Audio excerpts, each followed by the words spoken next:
Leman Russ, also called the Wolf King, the Great Wolf, or the Lord of Winter and War, is the Primarch of the Space Wolves chapter of the Space Marines. He, along with Angron and Vulkan, was considered to be one of the mightiest warriors amongst the Primarchs. Known for his fierce and wild personality, Leman Russ considered himself the Emperor's most loyal son and executioner, unquestionably carrying out the punishment of the master of mankind. The Chaos emissary to Lorgar called him the Brawler. Youth. When the Primarchs were spread throughout the galaxy by the forces of chaos, one came to land in the far northwest of the galaxy on a remote ice world named Fenris. He was adopted by a Fenrisian she-wolf and raised among the wolves, with his two wolf brothers Freki and Jerry. One harsh winter, the wolves attacked a village and stormed the food storage facilities. The villagers fought off the wolves, but Leman Russ fought them off so viciously that all of his brothers escaped alive. Thengir, king of the people of Russ, sent a raiding party of hunters and villagers to remove this menace for good with poisoned arrows and knives sharp enough to slice through the oak. The raiding party killed many members of the pack, including the she-wolf and one of his wolf brothers.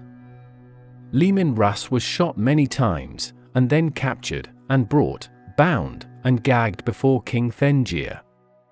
Leman Russ proved himself to be more than just another wolf and was eventually taken in by the king himself. Among men for the first time, Leman quickly learned their skills, showing a natural aptitude for the way of the warrior. He learned to speak and mastered their weapons, iron axes and swords. He was quick to roar with laughter or sing tunelessly, and he slowly realized that he was more human than wolf, but superior to both. Eventually, Leman Russ became sufficiently civilized to warrant a true name. The king named him Leman of the Russ.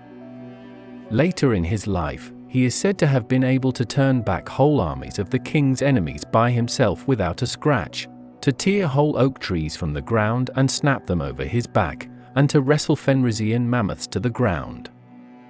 When King Thengir died, there was no question as to who should succeed him. Therefore, King Leman Russ took to the throne. He was said to have been the best leader, no one could stand against him, and it was not long before the tales came to the Emperor's notice. The Emperor recognized this figure as a Primarch and traveled to Fenris. He entered Russ's court, cloaked in runes of disguise and confusion. The natives shrunk from this new presence. Russ refused to pay him homage as the master of mankind. Russ challenged the Emperor to a series of tests. The first challenge was an eating one, which the Emperor lost. The second challenge was a drinking one. This the Emperor also failed. For the third challenge, Russ boasted he could defeat the Emperor in combat. This time, after hours of intense brawling, the Emperor eventually defeated Russ, felling him with a blow from his mighty power glove. Leman admitted defeat and swore to serve the Emperor. The first of his brother Primarchs he met was Horus, at that time the only other of the Emperor's sons discovered. Russ learned Gothic in just a few days and recognized Horus's jealousy and disdain for his savage ways. Despite this, Russ expressed a desire for friendship and wanted to brawl with his brother. Just weeks later, Russ was placed at the head of his legion, newly named the Space Wolves, and joined the Great Crusade. He was armed with a thrice-blessed suit of power armor and a new sword forged from the maw of the great Kraken Gormanjul, and reputably, the blade could cleave the ice mountains of Fenris in half. The Great Crusade. Leman fought well during the Great Crusade, gaining a reputation as a cunning, fierce, and slightly unstable warrior and leader. After the Wheel of Fire campaign, in which a third of the legion was lost against orcs, Russ was rewarded with the Fang as well as the Spear of Russ. During the course of the Great Crusade, Russ saw little of the Emperor. Instead, he received much of his counsel from Malcador, and the two formed a strong bond. During a conflict on the Word of Julan, Russ and his wolves fought alongside the Dark Angel's legion. The leader of this particular planet had insulted Leman Russ's honor, and so he wanted to defeat the leader personally for the insult. The two legions, each led by their Primarch, assaulted the rebels' fortress. Leman Russ burst into the throne room just in time to see Lionel Eljohnson beheading the enemy leader. Angry that the honor was not his, Leman Russ marched up to the arrogant lion. This led to a battle that lasted a week or more until finally Russ saw how immature their squabble was and started laughing. Lionel Eljohnson took this as Russ mocking him and, in what was considered a cowardly act, knocked Russ unconscious whilst he was laughing. Eljohnson left the planet with his legion. This led to a bitter feud between the legions and subsequent chapters, which lasts to this day. Although recent events may finally have led to an end to the rivalry, it is still customary for selected champions from both sides to engage in a usually non-lethal duel. Later, when Angron refused to end the Butcher's Nails surgery on his World Eater's Legion, the Emperor dispatched Russ and his wolves to Malkoia to bring Angron back to Terra to answer for his insubordination. However, what resulted was a brief but bloody clash between the World Eaters and Space Wolves, and Russ engaged Angron himself in single combat. In the duel, Russ held back and was defeated by the Red Angel. Russ' true stratagem soon became apparent when it was revealed that Angron had allowed himself to become encircled by Space Wolves' forces during the duel. Russ tried to convince Angron to stand down, explaining to him that while he had bested him in single combat, Angron was nonetheless trapped and that this was a result of his own bloodlust and failure to lead his legion. Infuriated, Angron refused to stand down and Russ sadly realized his brother was a lost cause. With a howl, Russ ordered the Space Wolves to withdraw. Russ later clashed with another one of his brothers on the Great Crusade, this time almost coming to blows with Magnus the Red over the fate of the Great Library of Archreach Secundus. A direct confrontation was only stopped thanks to the intervention of Lorgar. Such was Russ' rage at Magnus that day that he made a blood vow to settle their score. Despite being considered ill-tempered and argumentative, Russ was held in great esteem by his brother, Rubert Guillemin, who privately referred to him, along with Rogel Dorn, Sanguinius, and Ferrus Manus, as the Dauntless Few, the four Primarchs who could be counted on to carry out their father's designs. Guillemin once said that he could win any war, outright, if he had one of those four and his legion alongside the Ultramarines. Such was Russ' deadly abilities and loyalty that the Emperor appointed him as his unofficial executioner and enforcer, and it is suggested he had something to do with the fate of the lost Primarchs. The Horus Heresy. Many years passed, and many more battles. Thousands of worlds were reclaimed by the Imperium, but eventually, the Golden Age came to an end. The Emperor sent Leman Russ and his Space Wolves to deal with Magnus the Red and the Thousand Sons Legion, who the Emperor believed to be the true heretics. Magnus had used sorcery to warn the Emperor of Horus after being told not to and nearly ruining his secret project. Horus, seeking to either eliminate or turn the Magnus, manipulated Russ into launching an all-out assault on the Thousand Sun homeworld of Prospero, as opposed to simply bringing Magnus back to Terra. In an attempt to find a peaceful solution with the Thousand Sons, Russ sent a plea through what he thought was a hidden one, Caspar Horza, though in truth he was a chaos pawn and thus the message was never received. Ultimately, Prospero was assaulted and bombarded. Thousands died within days. In the final battle between Russ and Magnus, it is said that Russ blinded Magnus and then broke the Cyclops' back over his knee. And just as Russ was about to deliver the final blow, Magnus used his sorcery to escape. After Prospero, Russ and his forces were forced into a rout by the Alpha Legion and forced to take shelter at the Alaxis Nebula. Surrounded on all sides and abandoned by the White Scars, Russ consigned himself to defeat and admitted to Bjorn that blindly serving as the Emperor's executioner had been a mistake. Russ pledged to take his own path from now on, and led a desperate last stand against the Alpha Legion, unwittingly battling Alfarius himself, who was disguised as one of his Lernaean bodyguards. However, Russ' forces were eventually saved by a detachment of Dark Angels, and he returned to Terra. There, Russ helped Malcador organize the plan to have the Knights Errant assassinate Horus during the Battle of Molech.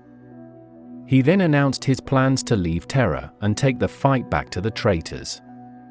Russ was still on Terra when Jagatai Khan and his legion arrived. Upon meeting the brother who had abandoned him at Alaxis, Russ expressed his seething anger but admitted that Terra needed all the help it could get. After returning to Terra, Russ was changed. He challenged the wisdom of the Emperor openly and expressed regret for being manipulated into destroying Prospero. Thinking that it was his destiny to deal with Horus personally, Russ eventually led the wolves out from Terra to try and engage the War Master despite disagreement from Rogel Dorn and Sanguinius, who wished him to remain for the coming siege.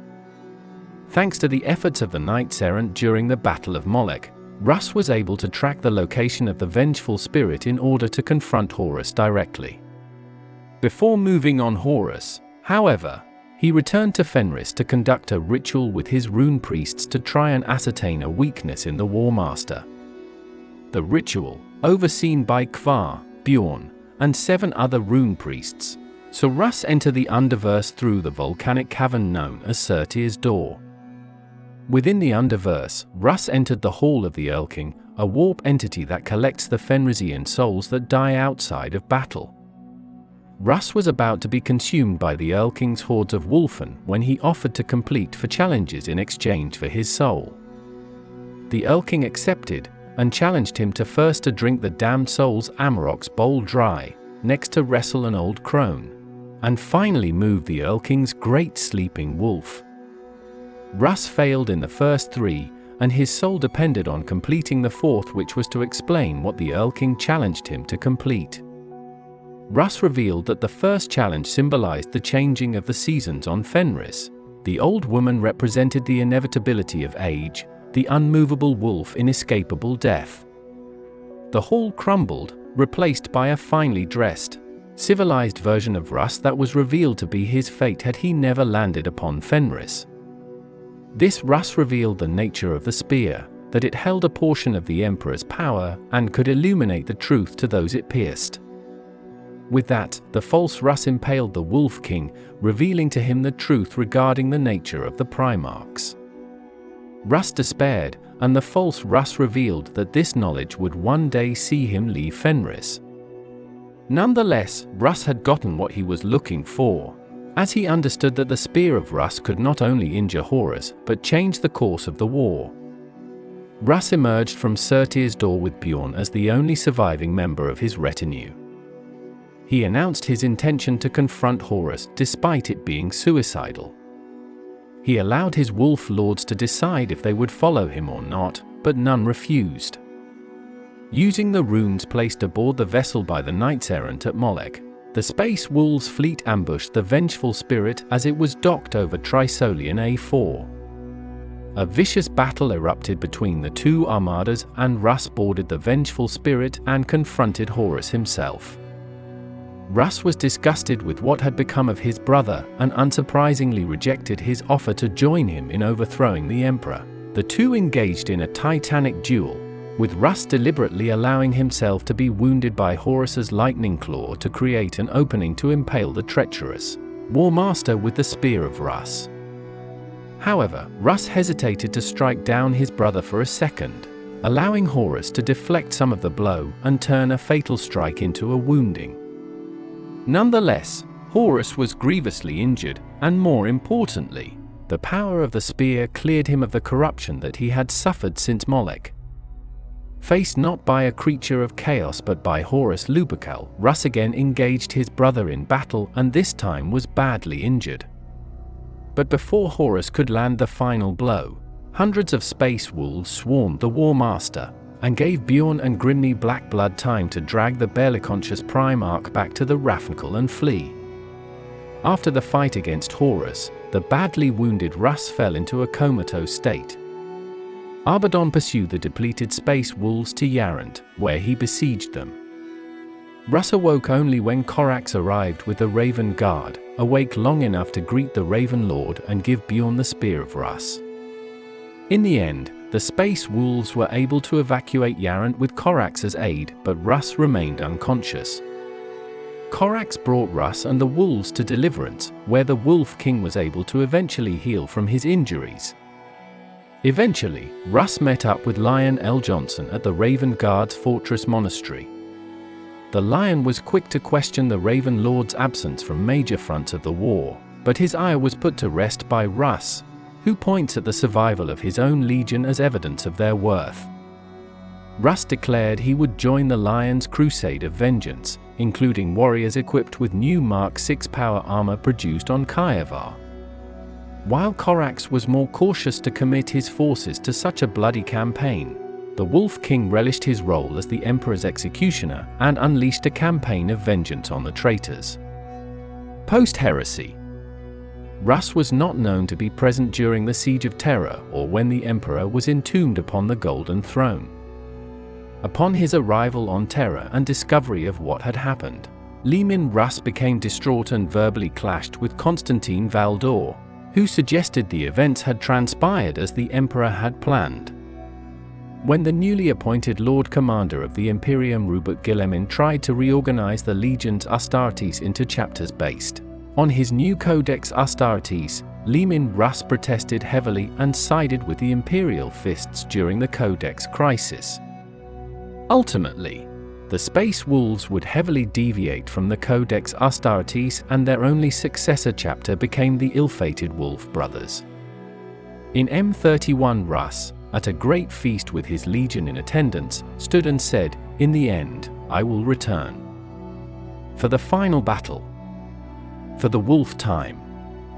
He then left the Fang and embarked into the Eye of Terror accompanied by his personal retinue bar one, Bjorn the Fell-Handed, who remained on Fenris in the role of Great Wolf. The tale of his disappearance is retold every 1,000 years by Bjorn, now the oldest dreadnought alive. Every once in a while, the Space Wolves embark on what is called the Great Hunt to search the galaxy for their missing leader. Though they have searched far and wide, they still haven't found any sign of their Primarch. Many within the Space Wolves believe that Russ has sought out the Tree of Life to restore the Emperor to health. Apparently, the Wolf Primarch's arch-nemesis Magnus knows the Wolf King's whereabouts, but keeps it secret. Thank you for listening to this entry from the Warhammer 40,000 Lexicanum.